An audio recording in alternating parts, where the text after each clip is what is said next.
Do the rich people cringe and say, don't tell them that, Robert? Yes. Don't tell people what you know. Right. Keep them poor. So my father was the head of education, PhD, all that stuff. I go home and ask him, said, why don't we learn about money in school? And he looked at me and says, because the government doesn't let us teach that subject. The government tells us what we can teach and what we can't teach. And I thought that was strange. And I said, but aren't we going to school to learn about money? He says, no, your job is to get a job. I said, but you get a job to earn money. He goes, no, you're supposed to just get a job. I went, no. Isn't the purpose of a job to earn money? He goes, you're correct. I said, so why don't I just learn about money? I can skip the job part, you know? And he got flustered and he said, if you want to learn about money, why don't you ask your best friend's father about money? And I said, why? That's Mike. So I asked him. He says, because Mike's father is an entrepreneur. And I said, what are you? He says, I'm an employee. I'm a government employee. I went, oh, what's the difference? He says, the difference is an entrepreneur must know about money, or they're no longer entrepreneurs. And he says an employee doesn't have to know anything about money, because the government will take care of them, the company will take care of them. So I'm all confused. But I took my dad's advice and I trundled over to Mike's father's office and knocked on his door and I said, hey, I'm here, 9 years old. Teach me about money. He says, beat it, kid, you know. But that's where the story of Rich Dad, Poor Dad started. And finally, through persistence, my rich dad started teaching me about money on one condition. And that condition was he would never pay me. He says, the moment I pay you, you think like an employee. He says, that's the trap. Entrepreneurs work for free. And now I'm 9 years old, my head's going cracking in half. He says, you never want a paycheck. You understand that, kid? I said, okay, I got it. And he says, well, how do I make money? He says, that's what entrepreneurs figure out. It's like, so how do I learn about money? So he would just break out a Monopoly game board. So I would work for free. I'd pick up cigarette butts, and he had hotels and restaurants, and I would clean and do menial tasks. And as I got older, I started getting into office work and marketing and accounting, and I was an apprentice basically, but I always worked for free. And he would teach me about money, but the way he taught me about money was playing Monopoly. And finally one day I got upset. I said, well, when are you going to teach me about money? He says, what do you think we're doing? We're playing Monopoly. He goes, no. What do you think we're doing? We're playing Monopoly. He says, what do you think we're doing? So I don't know. I'm teaching you about money. And then that's when, you have one greenhouse. He says, there's many formulas for great success in money. There's thousands of them, but one of the best ones is found on the game of Monopoly. It still is today. 4 greenhouses, 1 red hotel. I said, what? He says, one of the greatest ways to acquire great wealth is playing Monopoly in real life. 4 greenhouses, 1 red hotel. Well, is that all there is? He goes, that's it. And he says, what do you think I'm doing? And I went, I don't know. So then he took me out and he showed me his greenhouses. And 10 years later, when I was 19, I was now in school in New York, and I come back to Hawaii, and Rich Dad had bought the biggest piece of land smack dab in the middle of Waikiki Beach. And when you go to Waikiki Beach today, you'll see the Hyatt Regency Hotel. That was his hotel. Just like the game of Monopoly. Just like the game of Monopoly.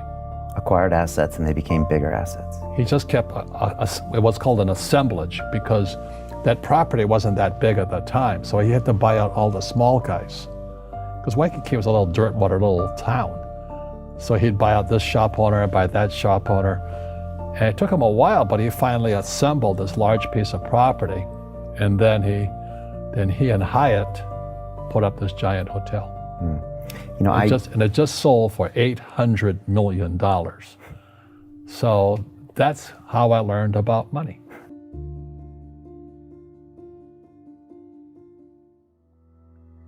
I've had financial crashes. I've had people stab me in the back, but they're all good because I grow from it. That's spirituality. Right.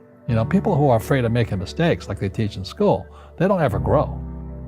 Because spirituality is there's good and there's bad, there's right and there's wrong, there's up and there's down. Most people only want to be right, they only want to be positive. Well, you can't have that. That's not reality. Well, I wasn't poor by most people's standards, but I came from a family with a poor attitude, if you know what I mean. Because rich, poor, middle class, poverty starts with a fundamental attitude. Poverty is passed on. It's taught in your families. And middle class is taught in families. And so the people right now who are sitting at home, who are struggling financially or worried about money or unhappy, they may be making a lot of money, but unhappy with what they're doing, it was probably taught to you. Your super ego was taught, get a job, work hard, or you'll never be rich, or the rich are evil, or whatever. The school system will never teach you about money. The school system was designed to teach you to be an employee, which is important, or a doctor or a lawyer, a specialist, but never about money. And what most people lack is real business knowledge, like accounting, like debt, like taxes. You got to know that stuff, but they don't teach it in school to anybody. So, and then when people ask me, how did your rich dad learn this when your poor dad, a PhD, didn't? And the answer is very simply, my rich dad, who's my best friend's father, his father died when he was 13. So his rich dad had this family business at 13 to run. So he had to drop out of school, which was his blessing. There's blessings, and sometimes the blessing doesn't look like a blessing, but it turned out to be a blessing. And then his teachers became his bookkeeper, his accountant, his attorney, his banker, his real estate agents. So he has what I call real teachers, not these fake teachers in school. You see, most teachers in school, they're out of ethics. They teach subjects they themselves don't practice. I asked the teacher, I said, I'm in my third year of calculus now. It was called strength of materials. I said, am I ever going to use this stuff? He goes, no. I said, why do you teach it? He says, because I get paid. I said, do you ever use it? He goes, no. And that's why, you have to, in life, one of the things I suggest to people, you got to find a real teacher versus a fake teacher. And a fake teacher is somebody who doesn't do what they teach. And a real teacher is doing what they teach every day. So my accountants, my attorneys, they're in it every single day. That's how I learn, because every day I'm solving problems in my business. So I have accountants and attorneys and bankers and all these people on speed dial because I'm solving problems with my team.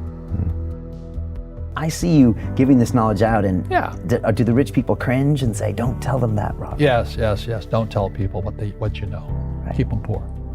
But, unfortunately, the poor, as was in the Bible, I'm not real religious, the poor will always be amongst us because it starts up here. Right, it's that fear mentality. It's in their words, and the words become flesh. Again, I'm not really religious. I flunked out of Sunday school also. But when they say I can't afford it or I can't do that, they go down. They become what they say. My PhD daddy says, what do you think I am, made of money? I can't afford that. And my rich dad would say, that's why he's poor. Poor people say, I can't afford it, I can't do that, I don't have time. Because it's an escape. It's an escape, you know what I mean? It's easy to say, I can't afford it. And your rich dad used to say what instead of, I can't afford it? How can I afford it? How can I do that?